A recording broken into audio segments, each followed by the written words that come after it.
Wanawake wanaoweza kuwa na period zenye maumivu makali ambazo zinaweza zikawa zinaambatana na kutoka damu nyingi zaidi ya kawaida.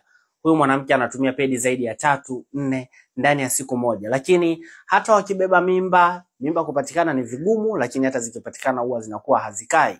Na wengine huwa wanakuwa na hizo dalili za kupata period ambazo zinakuwa zinabadilika na zinaweza zikawa zinatoka katikati ya mizunguko yao ya hedhi. Huwa mara nyingi wana changamoto ambayo inaitwa endometriosis. Endometriosis ni changamoto ambapo tishu ambazo zilikuwa zinatakiwa kuota ndani ya mji wa mimba zimetoka na kwenda kuota sehemu nyingine za mwili. Mara nyingi huwa zinaenda kuota kwenye mirija ya uzazi, kwenye mayai.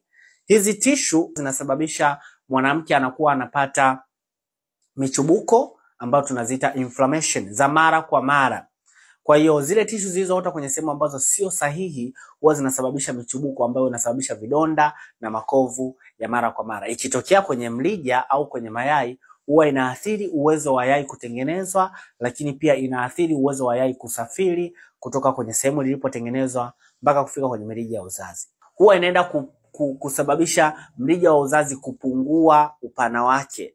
Yale makovu yanayotengeneza yanapunguza upana, lakini pia yanaweza kapelekea mrija wa uzazi kuziba. Hivyo inatokea kwamba uwezekano wa yai na mbegu kukutana na kutengeneza ujauzito unakuwa ni mdogo. Kupata ujauzito kwa huyu mwanamke inakuwa ni vigumu. Na ikitokea wamepata mimba, wengi wao wanapata ectopic pregnancies kwa sababu yai linaweza likawa limerutubishwa, lakini njia ya ile kijusi kusafiri mpaka kufika kwenye mji wa mimba inakuwa imekuwa ndogo zaidi. Kwa hiyo mimba huwa inatunga kwenye mirija ya uzazi. Sasa hawa wanawake wanaweza kusaidika vipi? Kuna njia ambazo zinaweza zikasaidia kubypass mirija ya uzazi na kumsaidia mwanamke kubeba ujauzito. Kama changamoto ni mirija tu, kuna njia ambayo inaitwa IVF. Hii njia ni moja kati ya assisted reproductive technologies ambazo huwa inasaidia mwanamke kupata ujauzito hali ya kuwa mirija yake haiko salama.